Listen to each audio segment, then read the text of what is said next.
Hey everyone, wherever you are, whatever you're doing, I'm delighted that you took some time to spend with me today. Hey, today we're going to talk about vocal leadership with Arthur Samuel Joseph. He is the founder and chairman of the Vocal Awareness Institute. He's widely recognized as one of the world's foremost communication strategists and authorities on the human voice. His voice and leadership training programs, Vocal Awareness, teaches communication mastery through a disciplined regimen of specific techniques designed to cultivate an embodied and enhanced leadership presence and personal presence. He's coached Angelina Jolie, Sean Connery, Tony Robbins, Stephen Covey, Jerry Rice, Kareem Abdul-Jabbar, and many, many more. Today, I'm delighted that Arthur is spending some time with me. So how you doing today, Arthur? I'm superb, Phil. How are you? Spectacular, spectacular. So Jerry Rice, man, that's the greatest wide receiver of all time. I thought he was already super poised. Are you the man behind the 80 or what? Well, Michael Irvin will make me beg to differ with you. Ooh. But whenever I've taught Michael for 20 years, and he said whenever he played against Jerry, he always played better. And because, they're tad competitive, and I want to be the best wide receiver on that field. Yeah, so, absolutely. Jerry said to me in a lesson one day, I could barely let him get the thought out. He said, Arthur, this is hard. I wouldn't even say the word work. I said, Jerry, you never uttered that phrase in your entire life, because we know what he was in part known for. Nobody's going to outwork this man. I said, you're having a voice lesson, for goodness gracious, and you're saying this is hard work? But what he was referring to is the intensity of the practice, how concentrated the concentration is, all the modalities we're working with at the same time, and it was a new skill set. Yeah, definitely. I don't know that a lot of people realize how important the voice is to the whole perception of the brand and who they are as people. I know you do. So talk to me about why voice is so... Oh, hold on. Arthur, you got a timeout here. Go for it. So tell me that again, but I'm going to help you breathe, because off camera you said we got to play. So I'm going to have you breathe slowly before you make that same or a similar statement. And I want you to slow down 100%. If I slow down 100%, I won't say anything. In 5, 4, 3, breathing deeper, deeper, and say whatever it is you want to say. But don't exhale it. Don't exhale that breath. Speak on it. In 5, 4, 3, 2, deeper, and begin. So Arthur, tell me why the voice is such an important part of your personal brand. Now, tell me, that was really, really excellent, Phil. Really excellent. Underline the words personal brand and see a period at the end of the sentence. In 3, 2, why is it so important to have? But just get to personal brand. In 3, 2, dynamic, and begin. So why is your voice such an important component of personal brand? Do you hear or feel any difference? Of course you do. Yeah, well, it feels weird for sure. No, but do you not hear that you perhaps are more compelling? If I say to you, it's really, really nice to be on your show today, Phil. You're such high energy, and I really appreciate this platform. Thank you. Versus, Phil, it's really nice to be on your show today. I appreciate your energy and your platform. 1 or 2? 2. Right. 1 is bogus. We don't know why, but only because it was too fast and too high. We didn't factor that. All we hear is, that's not trustworthy. That's just stuff. The second one, we didn't know that Arthur breathed deeper. He slowed down. His pitch was lower. And he underlined a couple of words. All you got was more authenticity. Am I correct? I think so, yes. And so the theme here today is voice is power. And it's so wonderful that you opened up with the concept of personal brand. I look at your website. I look at the websites of all the people tuned in here. Everyone spends thousands of dollars on this. Font, color palette, everything designed to be exactly right with no typos, nothing. Our voice is our brand. Nobody pays any attention. You may have this compelling website, but then you talk and it's like wall to wall. It's just talking so fast, so high. There's nothing compelling about it. This is generic. There is nothing that makes you pay attention. In all verbal communication, Phil, only 8% is language-based. What that means is, for your listeners, only 8% of everything they say in a keynote, in a podcast, is retained by the listener's unconscious mind from the words themselves. 92% is conveyed through the sound of the voice and body language. So I want to interrupt the pattern of the listener. I want to help you embody your brand. So if I ask you, what is the Phil brand? What is my brand? Mm-hmm. It's energy, it's excitement, and it's expertise. And are you bright? Yeah, bright is a good word. Are you passionate? Absolutely 100%. Are you integral? Yes. Right. So now going forward, if you would write bright, passionate, integral on a piece of paper, please. Okay. And also write, hear myself, take my time.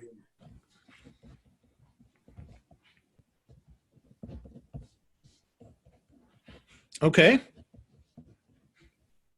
And slow my breath down and be big. And just keep that Post-it in your peripheral line of sight during our call, if you wouldn't mind, Phil.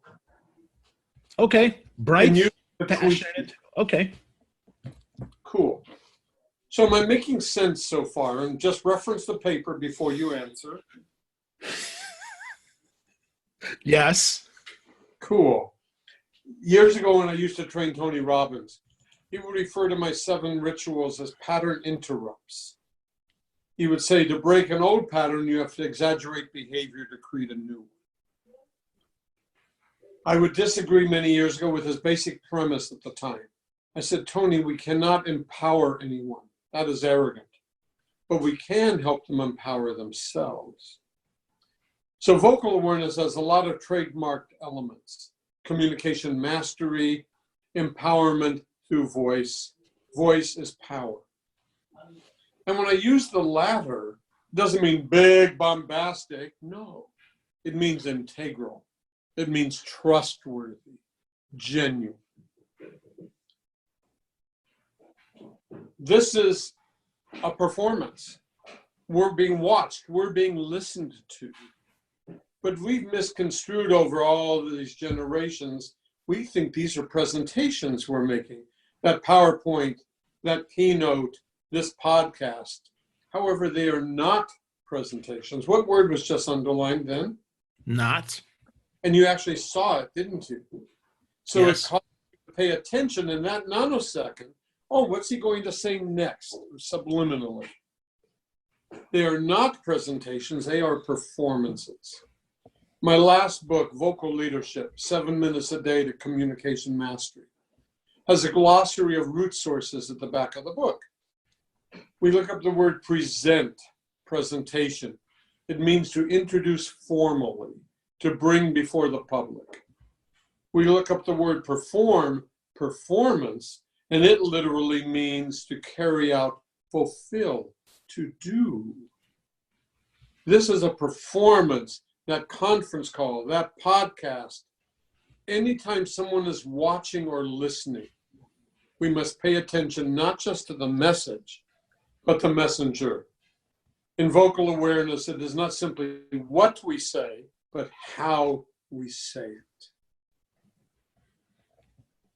Okay. So that makes sense. But how does that make us unique, though? I mean, bright, passionate, integral. I don't know that that makes us unique, Arthur. How does that help us be unique? That's not unique to anybody else. That's only unique to you. So this is how I want to tell my story. What makes me compelling? What makes me tune in to hear what I teach all my anchors and my sports analysts and everybody? I can get my X's and O's anywhere. Years ago, I was teaching, I live in Los Angeles, and I was teaching at the time the #1 female anchor in LA. And after her 6 o'clock broadcast at 7 o'clock, I was sitting in the room. She came home in between the 6 and the 11. She had TiVo'd her show back in the days of tape and TiVo, and we were watching it. In her hour session, we didn't get past the first 90 seconds. I said, Laura, I don't tune into you because you're a fast news reader. I don't care if the graphic is wrong. I don't care if your prompter went down. I don't want to stay in the kitchen, turn up the volume making dinner. I want to come out of the kitchen because you compel me to, because I want to hear what you have to say to me. So you have to tell me the story in a way that is unique to yourself. I want to morph your extraordinary passion and high energy, which is ostensibly speed-driven, to finding other gears, because I'm just as passionate. I can do it all kinds of different ways. Does that make sense? That does. That makes a lot of sense. See, you just listened right then. Now do say that again. It does. It makes a lot of sense. And underline one word and see a period. That does. That makes sense. Hear the difference? So I want you to be in charge of the message and the messenger. So when you just delivered that simple thought, you noticed you tuned in a little bit, correct? I did. Now you have control. It is the word according to Phil. It is the word according to whomever it is sharing their knowledge. I turned 73 years ago, and one of my dear clients and dear friends used to be the EVP of a global company. He now has his own shingle on the door. He left after 21 years, and he's a media consultant now. And he gave me a book. Basketball is his favorite sport. He gave me a book for my birthday called The Audacity of Hoop. And the cover art was a picture of President Obama on the cover in the Oval Office, coat and tie, holding a basketball behind his back.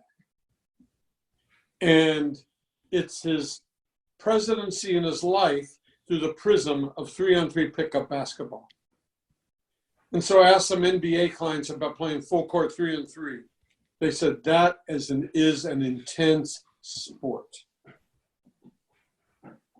So John, in his note to me, said, thank you for introducing me to the audacity of voice. And I said, John, to be audacious, we first have to believe in our own possibility. So I'm always speaking about audacity and the champion. I've trained myriad champions in all walks of life. In sport, in pro football alone, I have my 21st and 22nd students being inducted this August into the Pro Football Hall of Fame. And I write their Hall of Fame, many of their Hall of Fame speeches, and help them perform them as well. But if you look up the word champion, Phil, it is not sports-centric. It literally means dazzlingly skilled in any field. We look up the word audacious. It means bold, intrepid, courageous, fearlessly daring. So I know you have an audience of single-minded individuals, self-focused on their success, entrepreneurs, etc. I'm here to make a difference. That's an audacious concept. To do that requires this championship mentality.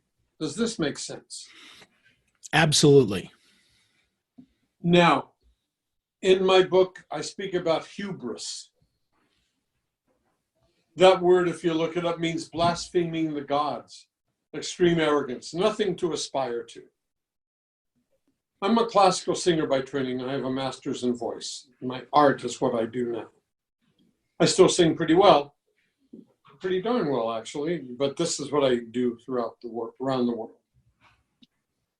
I don't know one artist, one elite athlete, who in the middle of their skill set is not completely self-focused.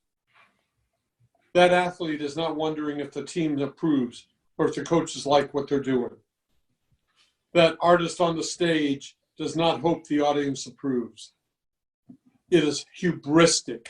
In that moment, I am completely focused on my ability to be and do all that I must be and do. But out here, we get all these mixed messages. Oh, Phil, you shouldn't act like that. What will people think? Oh, don't say that. You sound arrogant. So I say to you, Phil, vocal awareness is extraordinary work. It can help you change your life in moments. Now that's stupid and arrogant. But if I say in response, vocal awareness, Phil, is extraordinary work. It can help you change your life in moments. That's not arrogant. It's mind truth. So my work is designed to help you own your truth. Practicing it. Put your speech on video and study it. It's game film. Put your podcast on video and record it. Set your mic up, set your camera up and study it. It's game film. We study every nanosecond of it. Put your recorder in your pocket for your keynote, your PowerPoint, and go back and listen. For that important conference call, ums and ahs abounding. Oh, do I sound anxious? Oh, that sounded really good. I breathed. Oh, listen to that. I'm embodying my brand. We study, we practice, we get better because it is a performance. Am I giving you any pragmatic or helpful tips today? You are. And that's a very, very different way of thinking about voice, about all that we do. Yep. So I own this space. Yeah. That's fascinating. So let's shift a little bit, because that's a lot of the work that you do, which I think is super powerful. But there in the notes here, it says, how does gratitude and thanking source affect the rest of our mastery, the rest of our work? Brilliant. Thank you so much. Let me double back for one moment. When we were speaking at the top of the show, when you introduced the concept of personal brand, in vocal awareness, we create a persona statement. The root of the word persona literally means through the sound. One's identity is largely conveyed through the sound of a voice, an opinion created in 3 seconds. Ever since you wrote those words from your persona statement on that piece of paper, integral, passionate, etc., you've been consciously tuned in. And you use that little post-it to remind you. Otherwise, we're in the white noise. We're in the behavior. Now you're in the empowerment. And I only want people to know what we want them to know. We don't know there's a piece of paper there. All we get is more effective fill, and that's all we care about. So the persona statement is our brand. This is how I want to be known. So then we measure that against, oh, that audio track, does that sound like this person? If it doesn't, let's adjust. Let's learn how to embody that person. And I don't know if all your audience is as quick and bright and tuned in as you are, but I rarely have somebody get it without knowing what they're doing as quickly and as this is pretty too cool what you're already doing. So you brought up thanking source. In mastery, all forms of mastery, it is only achieved when you integrate mind, body, spirit. Period. I don't know one athlete, I don't know one artist in the wings who's just visiting and hanging out before they go out and do their thing. They have a ritual. And the ritual never changes, whether it's the baseline, the free throw line, before they walk on the field, before they walk out onto the stage. And the ritual always has a spiritual component. Never changes. So if I ask you, Phil, sit as a man of stature and pulling a thread from literally with your hand, as I will do, from slowly and gracefully from 3 inches below your navel, right up to the top of your head, just like that. And notice the first thing your body does is we pull with your hand, doing what mine's doing, slowly That's much too fast. I'm old and slow. I get whiplash. You're going too fast, man. So here we go again. Slow. You ready? Deeper. Embodiment of stature. Deeper. Deeper. Taller. Taller. Taller. Hand down, but stay in that position. You notice the first thing the body did was inhale. Chest open. Core is more engaged. Now the sentence after a 5-second silent inhale is, I am an extraordinary man. Notice what I underlined. Breath. And I do extraordinary things, period. In 5, 3, 2, 1. I'm an extraordinary man, and I do extraordinary things. Begin to hear and feel a little difference. Now, tell me that again, and watch my eyes do. I'm going to do it twice. Tell me which one you prefer. I am an extraordinary man, or I am an extraordinary man, and I do extraordinary, obviously the second one. So even if nobody sees us, we're on the phone, we're on a podcast without video, the mouth is where the words come from, but the eyes tell the story. So here we go again. In 5, 4, 3, 2. I am an extraordinary man. I do extraordinary things. Now you begin here, it's a bit more alive, correct, Phil? Correct. Yes. Now, the first of the 7 rituals is to say thank you. We can say thank you. We can be an atheist or an agnostic and just say thank you, acknowledging something outside of our corporeal self. Thank you to God. Thank you to Source. Take in the thought of thank you right now as you choose within yourself, not aloud. And notice the first thing your body does as you say thank you and really embrace the thought. And you inhale, did you not? Mm-hmm. And the room is quieter, is it not? It is. And you're stiller inside, correct? I am. All because you simply said thank you. So these are focus techniques. They're part of what is called in vocal awareness a mastery moment. It's like before the performance. So before I walk into the meeting, before I walk out on the stage, before I get up from my chair, when I need to be in my empowered moment, focused and ready to be myself, not present myself, I engage these rituals to break the pattern. Speech is habit. Nobody thinks about these things except me. So we're changing the paradigm. This is communication mastery. So do you see how these begin to seamlessly all fit together? Absolutely. Absolutely. And I see why Jerry Rice would say, oh, go. Tell me that again with the breath, please, and see the word underlined. You're just testing me. You want to see if I'm paying attention. All right. So I see why Jerry Rice would say that this is hard work. You hear the difference and you feel the difference. Well, and Arthur, it feels uncomfortable. Yes, but will you listen back to this podcast, by the way, at any point in time? I will. Notice how it sounds. Because you'll be stunned. And if any of your listeners want to write in or call in and tell you, we really like what we're experiencing. But equally importantly, Phil, before we had this conversation, you had one gear, and it was work.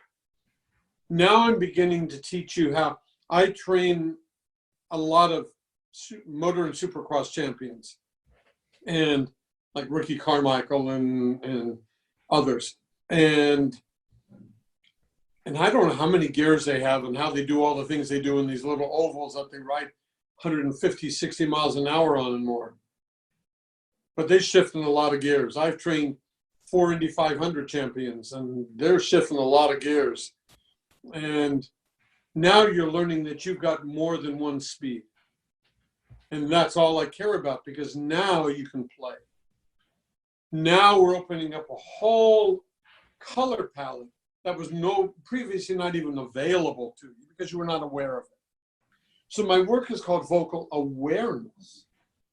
And awareness is the first step. Does that make sense? It does. So awareness is the gateway drug to better vocal variety and impact. Brilliant. I wish I'd said that. And so sociologists have told us, and you've heard this ridiculous saw for years, the greatest fear in society is public speaking. It's completely bogus. But that's the bill of goods we've been fed. The real fear are two fears: fear of abandonment and ownership of our power. Claiming who we are without worrying about what others think. I do not need your permission to be myself. But we walk out on that stage and we immediately feel judged. We were even taught, speak to the last row of the house. What a bunch of garbage. All that does is raise pitch and make you higher and faster. We've taught you got to get to know your audience. Bull. I want to tell you my truth and bond with you through the integrity of what we have to share with one another. Does that make sense? It does. It makes a lot of sense. So I want to own this. Thank you. How then, if our voice is naturally high, and I'm fortunate mine is not, but if our voice is naturally high, how do we, do we have to change it? Or can we just take what we have and just make it more strong? Absolutely. But that brings up an exercise called finding the hub of a voice. Finding the hub of my voice. In any given room I'm in at any given moment, I'll do something like this.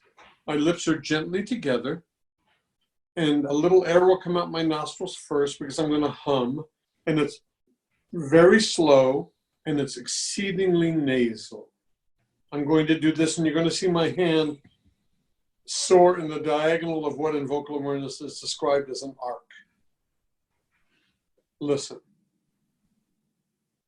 When I'm done, I'm going to speak from where that pitch ends up.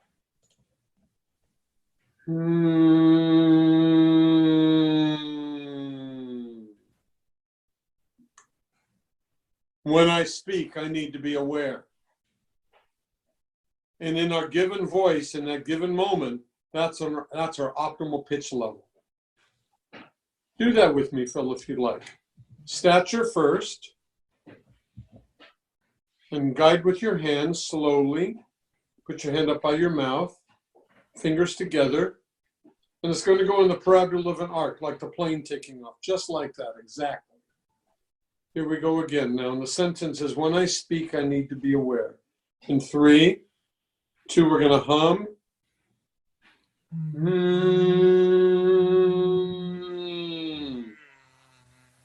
And now the sentence. Hand down. Let's start the hand again. In 3, hand here. 2, and the sentence. When I speak, I need to be aware. You feel and hear the difference? I do. Gives you a way to ground your voice. Very interesting. Very different. Thank you. Also, the reason that this breathing is so important on so many levels, the root of the word spirit, spiritus, means to breathe. The Hebrew word neshama means both soul and breath. A breath in real time isn't just physical, it's also emotional. When we're amped, when we're nervous, we're going to hyperventilate. We're going to hold our breath. So breath and vocal awareness is strategic. We mentioned off camera that I'm coming to Orlando next week to work with a Hall of Fame golfer, 3-time Masters champion.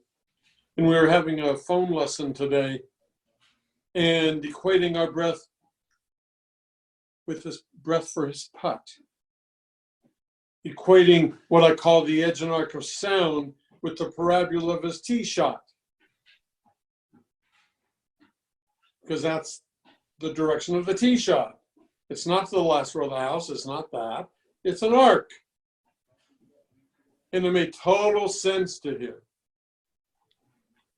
So here, we're learning to make voice visual.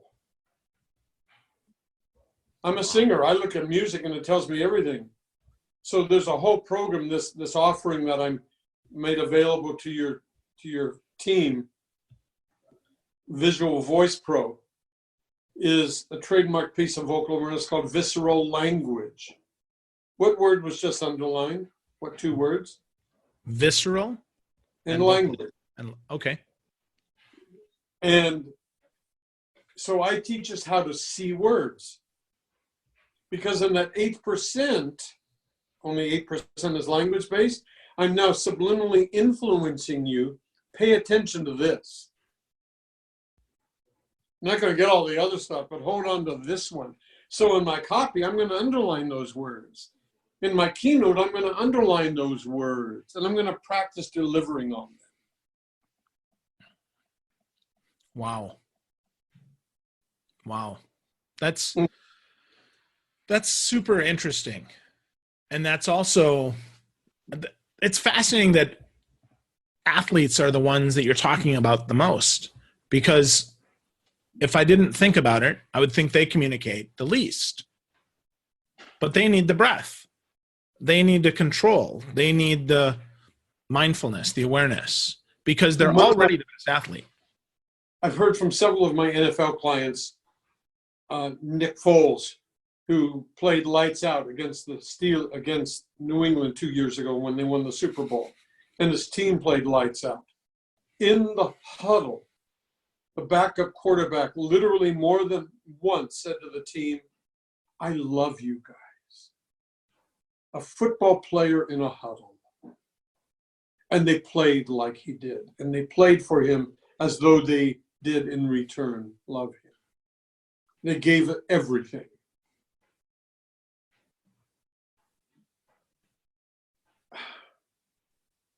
This is my 54th year of vocal awareness. My vision is to change the world through voice. I just launched this past January with my birthday, first ever certification course in vocal awareness to train people, because this is my legacy time. When you mention the athletes, and people ever go to my website and see there are a lot of superstar names besides the ones you mentioned at the top of the call. But there are also, Commissioner Goodell wrote the foreword for my last book, the Commissioner of the National Football League. And I train Deloitte and E&Y and the Federal Reserve Bank, and one of my clients is now a U.S. Senator, and ... They all have one thing in common: vocal awareness. And so this is the glue that sticks it all together. And it's a paradigm shift in communication.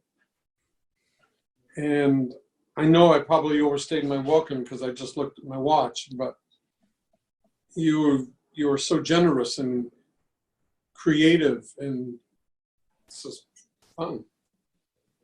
Thank you. Well, you haven't overstayed your welcome, Arthur, so please don't worry about that.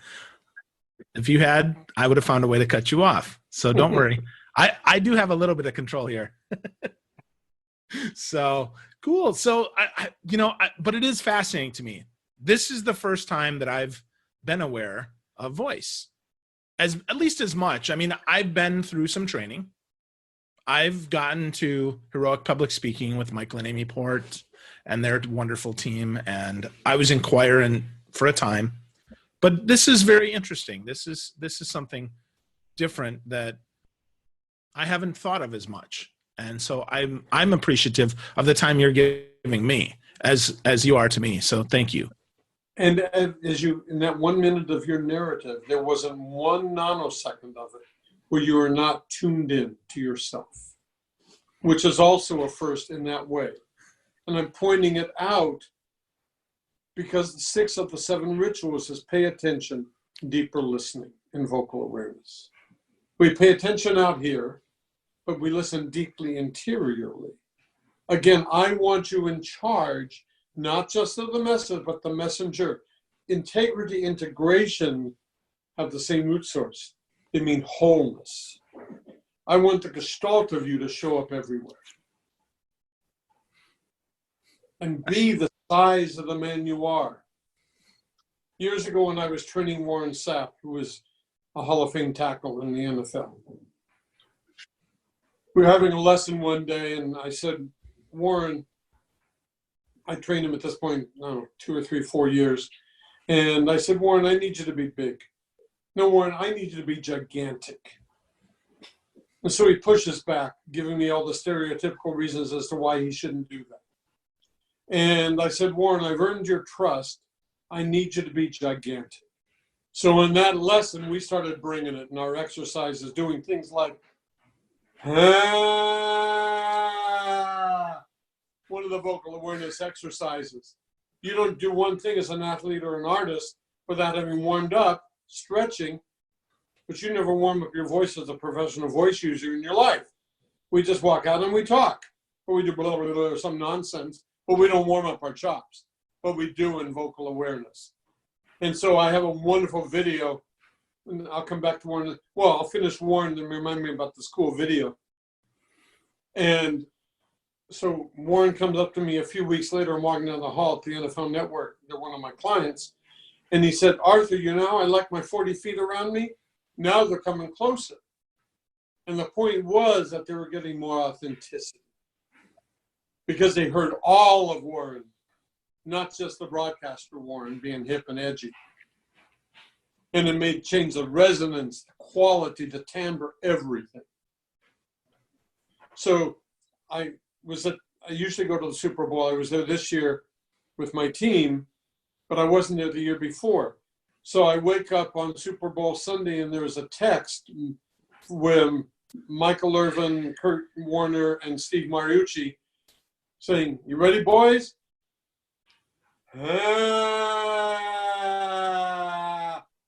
Doing our warm-up, because on Sundays at 5 a.m., beginning with Kurt, because they go live at 6 out here in LA on game day morning, that's how the warm-up begins. And so it's a sweet homage, just sending this out over the internet ethos. It was really sweet, but I've got it for posterity. So anyway. That is super cool. That is super cool. So Arthur, people will want to go deeper with this. There's a lot there. So tell us a little bit about, you put together a nice page for us that people can get to, and we'll drop a link there, vocalawareness.com/Phil. But what's there, Arthur? Why should people go there? Because they will discover work that will help them change their lives. When I say voice is power, voice is also earning power. The more effective you become at communicating, the more compelling you are embodying your message, the more it returns to you in myriad ways. That's one. Very pragmatic reason. 2, I teach empowerment through voice. There have only been 2 people on this planet, 1, maybe 2, that I've ever taught that had zero fear about being who they are. One was Arnold Schwarzenegger. The other was Sylvester Stallone. And teach me. Whatever's going to make me. I'm going for it. But most of us are not that blessed. So this work will help you discover how to be the very best you can be. So in the Visual Voice Pro program, you will learn visceral language. You will learn these breathing techniques, this vocal warm-up technique, etc. Visceral language will change the game. It's already impacting you, and I haven't even taught it to you yet, but you're listening differently, and that's control. And people often want to write me so they can write to support, but my team will always forward me every email, and if somebody wants me to respond, I will respond personally. So, and also with this offering, I believe we decided to offer a 50% discount, which I don't, I choose to do lightly. I chose to do it because it's your team, and I want to help them be their best. So that's what they're going to get. Fantastic. Fantastic. So, Arthur, first, thank you for the gifts that you've given us today. There's a lot. Platform. My pleasure. My pleasure. And secondly, folks, check this out. Go to vocalawareness.com/Phil. Give Arthur a spin. check out what he's about. If you enjoyed today, let him know. Let me know. Drop me a note. I'll pass it along as well. But Arthur, I'm very grateful. Very, very grateful. Have it written down. I really did. I did what I said. No, you don't have to tell me that. Why don't you have to tell me that? Well, integrity is, part of who I am and being integral. But you don't have to, because I already knew that. But you did that because we want to make sure I got it. It was for me, not for yourself. So True. I appreciate your respect, but we want to own that. So does that make pragmatic sense in an odd sort of way? It does. You would never not do it. You would never not do it and tell me you did, is the point. For sure. Absolutely. So I already got you, or I wouldn't have asked you to do that. Fantastic. Well, folks, not only does Arthur have a great offer on his page, but he's also got some great books that you can pick up and a lot that you can learn. Again, Arthur, Joseph, I'm grateful for you, my friend. Thank you for your time today. Good stuff. It's been my privilege. Thank you very much, Phil. God bless. Thank you.